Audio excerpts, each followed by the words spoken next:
meados do século passado, um quarteto mineiro desembarcou aqui na praia carioca e cada um, ao seu estilo, ao seu modo, ergueu uma obra admirável.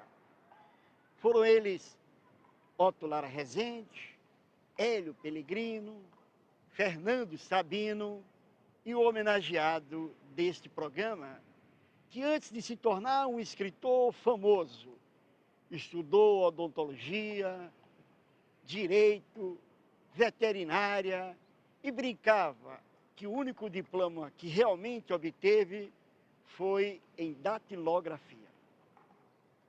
Os 20 anos da morte do tradutor, jornalista e cronista Paulo Mendes Campos é o tema de hoje do programa De Lá Pra Cá.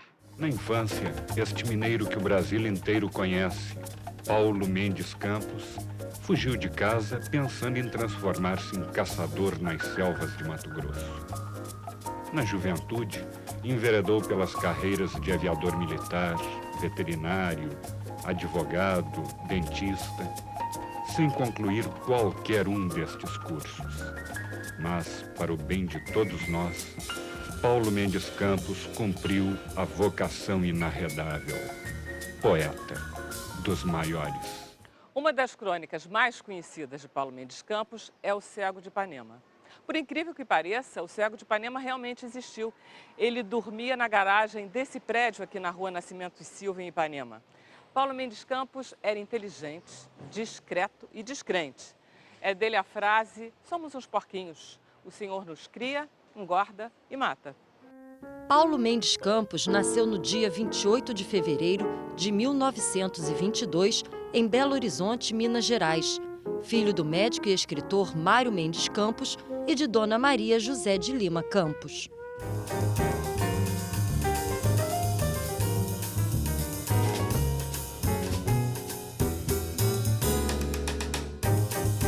Ô Flávio, quem foi Paulo Mendes Campos? Paulo Mendes Campos foi um grande escritor brasileiro. Nasceu em 1922, morreu em 1991. Nunca se aventurou a fazer romances, mas foi um notável poeta e um extraordinário cronista, né? Nasceu em Minas, pertenceu a uma geração de ouro da crônica brasileira, né? E nessa geração ele conseguiu se destacar. Paulo Mendes Campos ingressou jovem na literatura como integrante da geração mineira de 1945, ao lado de Fernando Sabino, Otto Lara Rezende e Hélio Pellegrino.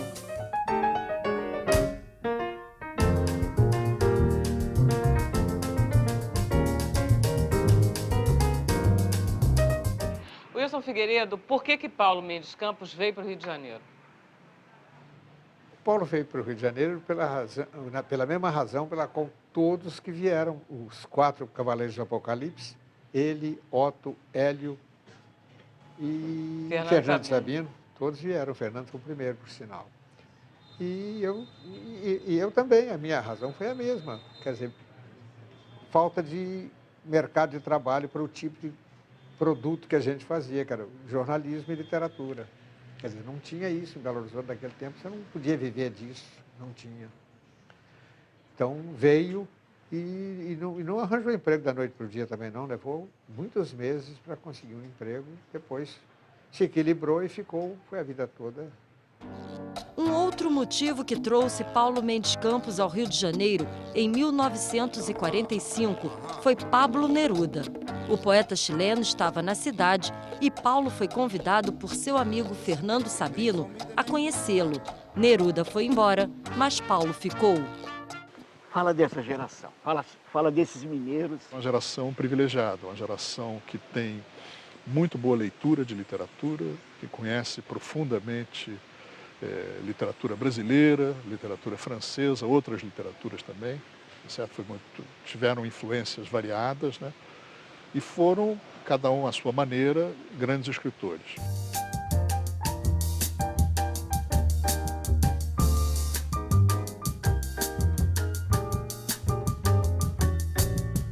Professor, o Paulo Mendes Campos fez parte de uma geração muito especial de mineiros que ocupou aqui o Rio de Janeiro, não é isso? Fala um pouco aí dessa tropa de elite. Olha, é uma geração bastante numerosa. Quer dizer, você sabe, né, que o tempo faz uma certa triagem, mas é uma geração bastante numerosa. Muitos ficaram em Minas Gerais e outros vieram para o Rio de Janeiro. E o Rio atraía esse povo, né? Claro, o Rio atraía esse povo. E, em particular, né, os bairros do Rio de Janeiro. Os mineiros eram todos muito boêmios, né, de maneira geral.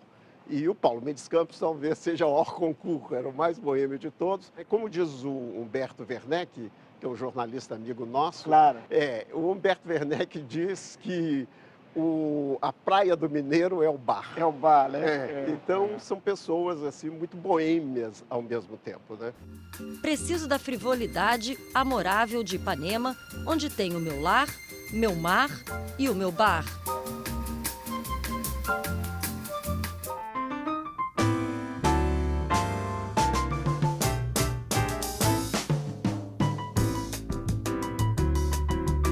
Qual é a importância do Paulo Mendes Campos para Ipanema? Ele foi o criador de Ipanema, porque Ipanema foi um mito criado pelo Paulinho.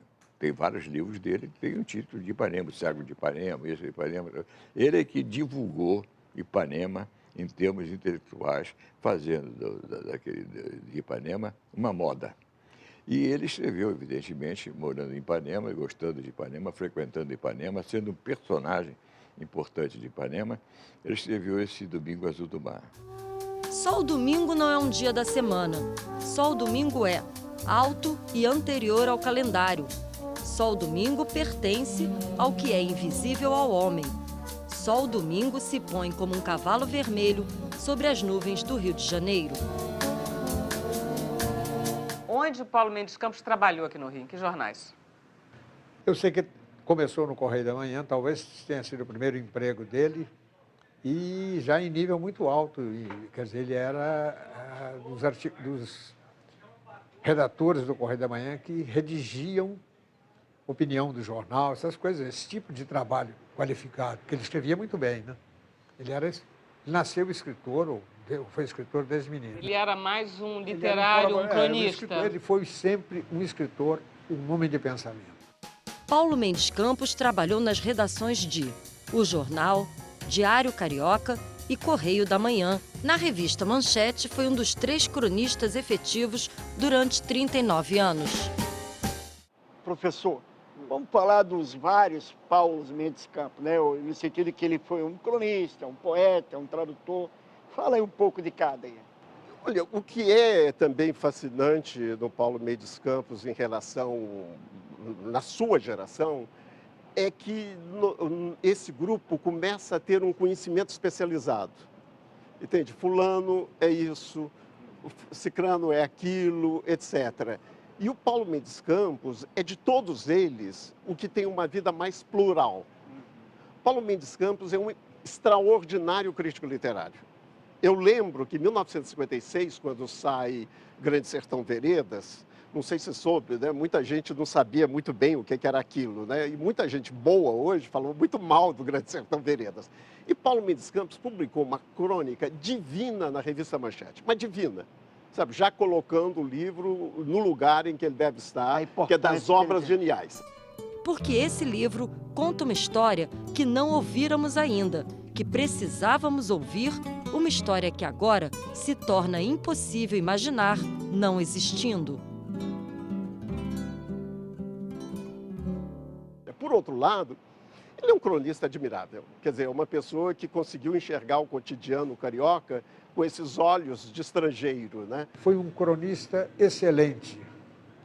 Os livros de crônica dele foram até reeditados recentemente. Não sei se todos, mas são livros exemplares. Uma linguagem perfeita, uma linguagem adequada, mas ele ele não se promovia. Era como se fosse uma coisa particular. Ele como se não escrevesse para os outros. Paulo Mendes Campos publicou vários livros de crônicas, entre eles Os Bares Morrem numa Quarta-feira, 4 Histórias de Ladrão e O Cego de Ipanema. Antes de mais nada, o Paulo Mendes Campos é um cronista muito singular pelo fato de que ele escreveu sobre temas com uma densidade que às vezes é grande ou até maior do que a dos seus pares, tá certo? Mas com enorme clareza e com grande originalidade estilística, tá certo? Ele era muito eclético, né? Ele era uma pessoa ecumênica, via o fato cultural acima do fato midiático. Esse foi a grande vantagem que faz com que o Paulo, no meu entender, seja superior aos demais cronistas daquela fase que ficou famosa na manchete. O Cego de Ipanema representava naquele momento todas as alegorias da noite escura da alma, que é a nossa vida sobre a terra. Ele tinha, digamos assim, uma estatura maior. Enquanto os outros viviam em torno de o cineminha, o filme, a atriz que fez sucesso, o jogador que foi expulso, ele tocava esses assuntos, são midiáticos, afinal de contas, ele tinha que ter leitor para poder ter a projeção que tinha, que a manchete dava a ele. Mas ele tinha outras coisas na cabeça. Então, volta e meia, ele abordava assuntos já de forma quase ensaística. O ensaio é um gênero anglo-saxão, é um gênero que se desenvolveu e que floresceu e que teve o seu melhor florescimento no mundo anglo-saxão, embora tenha sido inventado por um francês que foi o Montaigne. O Paulo fazia crônicas ensaístas, a crônica dele estava na fronteira do ensaio. Eu acho que se ele escrevesse nos Estados Unidos, ou se ele escrevesse na Inglaterra, chamariam as crônicas deles de essay, porque ele escrevia nesse limiar entre a crônica e o ensaio, tá certo? Eu acho que ele foi, em muitos sentidos, um cronista ensaísta.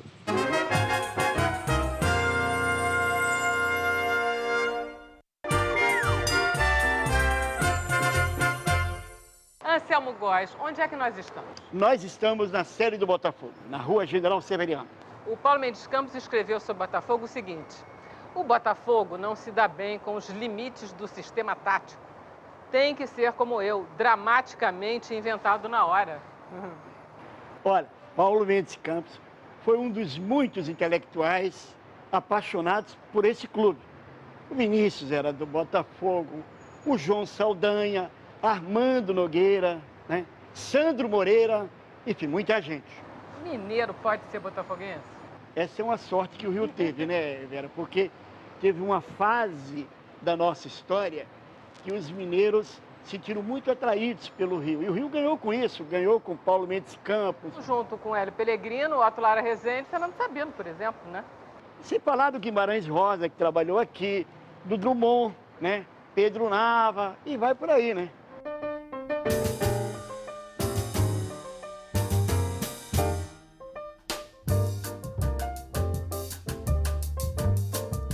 E o Botafogo? Ele teve a sorte, a fortuna de lidar com um Botafogo glorioso, né? Quer dizer, porque ele conheceu a geração de 58 e 62 do Botafogo, ele via esses jogos, ele ia ver jogos de General Severiano, ele era um lorde, né? Quer dizer, ali metido no meio daquela, na arquibancada em General Severiano, tá certo? E ele era uma coisa, ele era um torcedor absolutamente apaixonado e escreveu coisas admiráveis sobre futebol, admirável. E tem um poema que eu acho maravilhoso, que é 13 maneiras de ver um canário. Você tem 13 pequenos retratos de grandes jogadores de futebol. Entende? Eu vou ler, por exemplo, do Nilton Santos. O do Nilton Santos é uma graça. Nilton Santos confia na bola. A bola confia em Nilton Santos. Nilton Santos ama a bola. A bola ama Nilton Santos.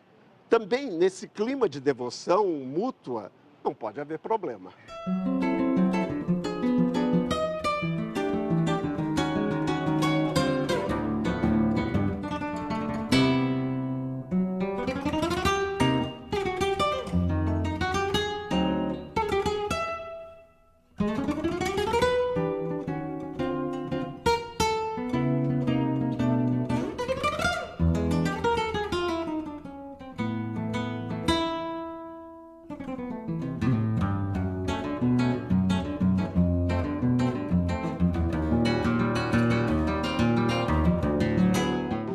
Mendes também traduziu, é isso? Fala um pouco sobre essa parte. Na verdade, Paulo Mendes Campos foi um grande tradutor, sobretudo de poemas, né?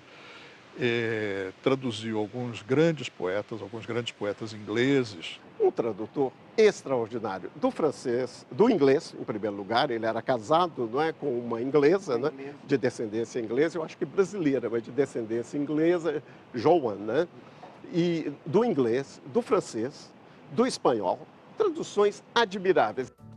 Paulo Mendes Campos traduziu autores como Júlio Verne, Oscar Wilde, Shakespeare e Neruda. É curioso, o Paulo deixou poesia, que depois que ele morreu, que as pessoas começaram a descobrir, é um excelente poeta. Ele deu uma formalidade, mas não uma formalidade parnasiana. Ele procurou fazer com que a poesia brasileira voltasse ao seu eixo. Um eixo até certo ponto romântico, mas sobretudo pensamental. Paulinho pensava, mesmo na crônica, mesmo nos textos de mais leve, pensava. Tudo teu corpo tem, não te humaniza, uma cegueira fácil de vitória, e como a perfeição não tem história, são leves teus enredos como a brisa. Constante, vagaroso, combinado, um anjo em ti se opõe à luta, e luto, e tombo, como um sol abandonado. Enquanto o amor se esvai, a paz se eleva, teus pés roçando nos meus pés, escuto o respirar da noite que te leva. O Paulo tinha o dom de fazer frases ou de sintetizar coisas em frases curtas e muito precisas, pontiagudas, às vezes cirúrgicas, né? Na maneira como ele falava e como ele dizia as coisas. Como vários cronistas são, não só ele, mas ele foi um grande frasista. No mais, é como dizia Freud, morreu babau. Quer dizer, há uma frase dele que eu gosto muitíssimo, que ele diz assim: a infância é isso, achar que a vida é de graça. Porque a infância é isso, é você achar que a vida é de graça, né? O sucesso não me interessa, faço questão de fracassar. Fala mais um pouco desse lado boêmio do Paulo Mendes Campos, até mesmo a experiência dele com o ácido que ele fala, enfim. Exato. O Paulo Mendes Campos, você vê, em 62, ele tem uma experiência com ácido lisérgico. É claro que ele tomou todo o cuidado, ele tinha um médico ao lado dele, né, para examiná-lo se alguma coisa acontecesse, e ele escreveu umas crônicas que são admiráveis. É claro que tudo isso do Paulo Mendes Campos advém do fato de ele ter grande admiração pela cultura inglesa. E a cultura inglesa, ela é bem menos gentleman do que a gente acredita. Ele foi boêmio na medida em que todo jovem faz da vida boêmia uma etapa, né? Quer dizer, é a diplomação a maioridade não oficial é essa. Você era fumar também, fumar e beber, e conhecer o álcool, estabelecer uma relação com o álcool. E foi isso que ele fez, como todo mundo.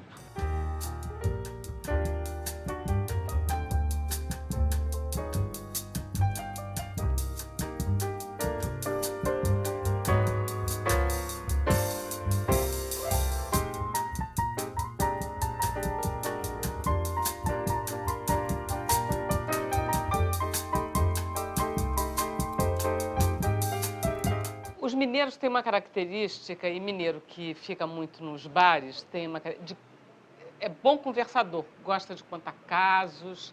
O Paulo Mendes Campos era esse tipo de mineiro conversador? Era o lado mais mineiro dele, era esse lado. Era impressionante, ele era um colecionador de casos, de curiosidades, de comportamentos coletivos. Vou dar assim, um exemplo. O Paulo Mendes Campos gostava de falar: pois é, você sabe que tem aquele fulano ali, olha lá, estou vendo, ele tirou um barbante do bolso ali, olha lá. Papai disse que há duas espécies de homens, os que têm sempre um barbante no bolso e os que não têm. Quer dizer, o Paulo colecionava esses pequenos costumes. Então, ele era muito assim. E conversar, então, a conversa dele partia disso para o que fosse no mesmo tom. Ele era uma pessoa moderada e de tom alegre Ele não era melancólico, não era triste, não falava demais. Isso ele era sensacional. Conte uma história que mostra como é que era a pessoa do Paulo. O que eu guardo do Paulinho, evidentemente, a troca de livros, né? Conversas, viagens que fizemos juntos, era o tipo de carinho que ele tinha para com as pessoas. Ele era carinhoso por natureza. Eu me lembro que uma vez a primeira vez que nós fomos a Brasília, nós fomos juntos até a primeira vez, o avião da FAB, Brasília estava em construção ainda, aí eu senti frio no avião, o avião não era pressurizado, avião da FAB, né? E estava assim, de manga, camisa e tal. Ele aí notou que eu estava com frio, foi lá na bagagem dele, apanhou um suéter e me deu o suéter para vestir. Quer dizer, dessas coisas assim de irmão, né?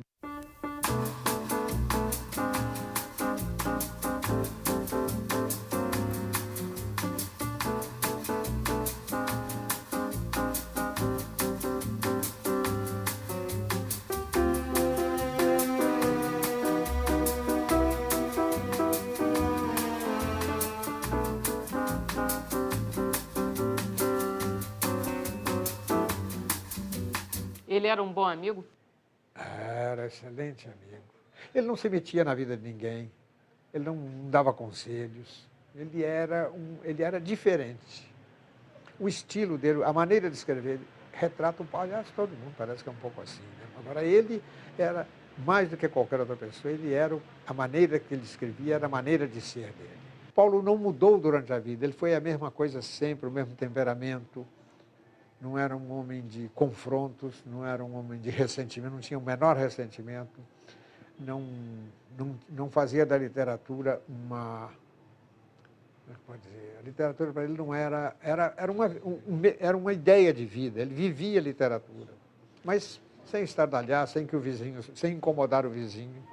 Paulo Mendes Campos morreu no Rio de Janeiro no dia 1º de julho de 1991, aos 69 anos de idade. Por tudo isso, Vera, a gente somando esses detalhes todos, né, da vida do Paulinho, né, a amizade dele pela mulher, pelos filhos, entendeu? A humildade dele. Ele era o único colaborador da Manchete que levava a colaboração dele. É um encanto, então. Hein? Uma pessoa encantadora. Ele tinha condições de mandar um empregado, um chofer. Mas ele ia lá. Ele ia lá fazer questão de ir lá. E cumprimentava a todos e tal. Então, essa pessoa que, quando morreu o Paulinho, né, eu escrevi um artigo, acho, já na... Em que você chama ele o poeta dos poetas, o escritor dos escritores. O poeta dos poetas, exatamente. O Paulinho era eu não vou dizer o poeta dos poetas, ele era um escritor dos escritores. Quem foi escritor na época dele sentia no Paulinho, não vou dizer um guia, mas sentia era uma referência. Era uma referência do intelectual brasileiro. Neste soneto, meu amor, eu digo um pouco à moda de Tomás Gonzaga, que muita coisa bela o verso indaga, e muitos poucos versos eu consigo. Igual a fonte escassa no deserto, a minha emoção é muita, a forma pouca. Se o verso errado sempre vem em minha boca, só no meu peito vive o verso certo.